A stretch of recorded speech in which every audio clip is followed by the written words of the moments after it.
नमस्कार दोस्तों, मैं हूं राजकुमार सिंह और ऑनलाइन सर्व शिक्षा विद्यालय में आप सभी का स्वागत है। और इससे पहले 2-3 दिन हमने चर्चा की है इस्लाम का उदय और भारत में उसका आगमन। लेकिन बच्चों, आप लोग जो है, मुझे बस ये निराशा महसूस हो रही है, आप लोग मेरे वीडियो और उसको लाइक और सब्सक्राइब और कमेंट नहीं कर रहे हैं। इसका मतलब ये है कि आपको मेरी वीडियो पसंद नहीं आ रही है। ये जो मेरी मेहनत है, क्योंकि देखिए, कोई आदमी जब मेहनत करता है, जब उसका परिणाम प्राप्त होता है, लोग देखें, उसे लाइक करें। देखिए, लाइक करने या कमेंट करने से मेरा कोई फ़ायदा नहीं हो रहा। मैं तो बच्चों के हितों के लिए वीडियो का प्रयास कर रहा हूँ कि बच्चे अच्छी तरह इसको सीखें, समझें और इसको एक जगह से दूसरे पे पहुँचाएँ। इसमें मेरा कोई ऐसा नहीं है बैंक बैलेंस में पैसा आ रहा है या वो आ रहा है तो आप हमारी वीडियो को लाइक या सब्सक्राइब नहीं कर रहे हैं। इसमें हमारा तो ज्ञान बढ़ रहा है, लेकिन अब बच्चों का और लोगों का भी कंसेप्ट हम क्लियर करने का प्रयास कर रहे हैं। और तो मेरा आप लोगों से अनुरोध है कि आप लोग मेरी वीडियो को सब्सक्राइब करें, लाइक करें, कमेंट करें। ये हम जो है अपने आर्थिक लाभ के लिए नहीं कर रहे हैं, है ना।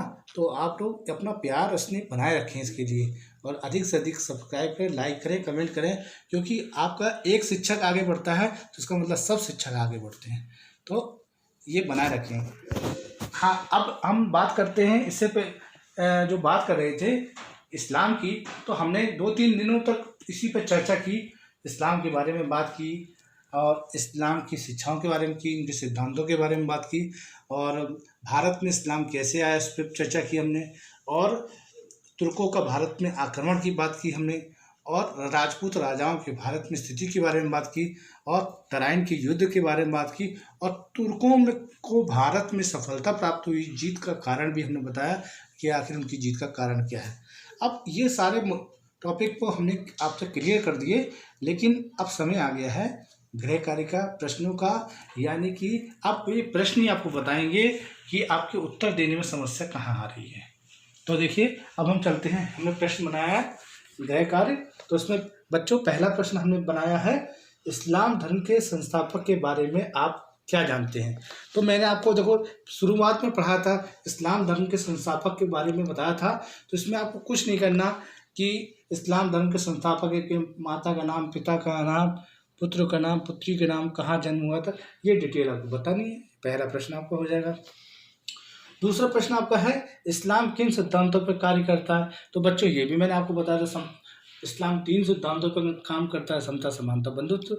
तो ये भी आप उत्तर लिख सकते हैं। तीसरा प्रश्न जो है, महमूद गजनवी और मोहम्मद गौरी के भारत पर आक्रमण करने का क्या उद्देश्य था। देखिए, इससे पहले आप सोमनाथ मंदिर, अगर आपको याद होगा तो आप यहाँ से समझ लेंगे, महमूद गजनवी का उद्देश्य भारत में लूटपाट करना था, जबकि मोहम्मद गौरी का उद्देश्य भारत में अपने राज्य को स्थापित करना था। ठीक है, दोनों के उद्देश्य अलग अलग हैं। चौथा प्रश्न देखिए, तराइन का युद्ध किसके मध्य हुआ, कब हुआ और इस युद्ध का क्या परिणाम। तो बच्चों, आप यहाँ से प्यारे प्यारे बच्चों, तो यहाँ पे आप ये समझ लीजिए कि तराइन का जो युद्ध हुए, 2 युद्ध हुए। तराइन का पहला युद्ध हुआ 1191 ईस्वी में हुआ, तराइन के मैदान में हुआ। वो क्यों हुआ कि जब पृथ्वीराज चौहान ने पंजाब के जब पृथ्वीराज चौहान ने पंजाब को हथियाना चाहा, तो वहाँ उसका मुकाबला किससे हुआ, मोहम्मद गौरी से हुआ।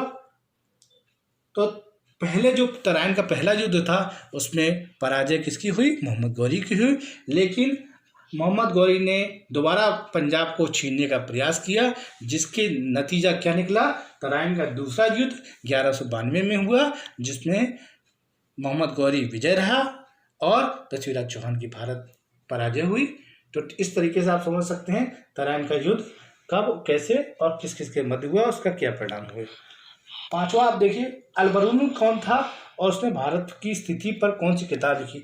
तो बच्चों, आपने पढ़ा था अल-बरूनी जो था वो किसका दरबारी विद्वान था, वो महमूद गजनवी के साथ भारत आया था, और महमूद गजनवी का दरबारी विद्वान था।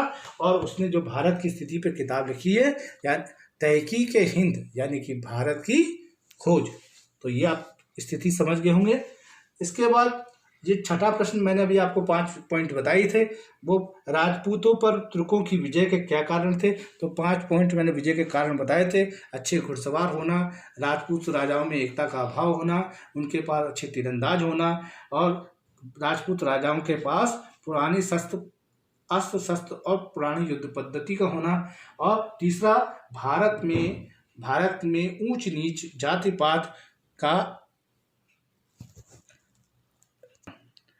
पात की अधिकता होना। जाति पात जब ज़्यादा है तो वहाँ पे समाज में एकता का अभाव रहेगा। और यही चीज़ मैं आपको बताना चाह रहा था, यही चीज़ बच्चों आपको बताना चाह रहा था।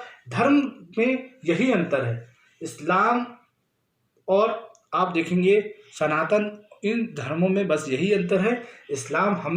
इस्लाम में एकता ज़्यादा है, जिसका प्रभाव आप देखते हैं कि इसके गल्फ कंट्री में जितने भी देश हैं, अरब के देश हैं और देश हैं, उनमें एकता ज़्यादा दिखाई पड़ती है अपेक्षाकृत और देशों की अपेक्षा। आप देखेंगे कि दुनिया में दूसरे नंबर पे आबादी में ये सारे मुस्लिम कंट्री ही हैं।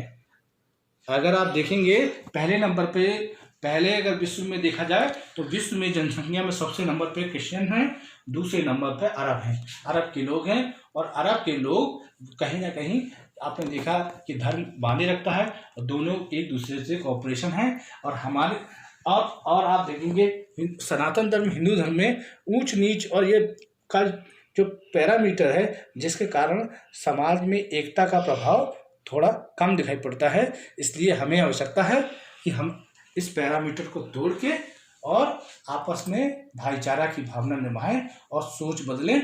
और हम हर चीज़ से कुछ ना कुछ सीखते हैं, हम इस्लाम से भी कुछ सीखें और समय के साथ आगे बढ़ें और अपने समाज को आगे बढ़ाएं।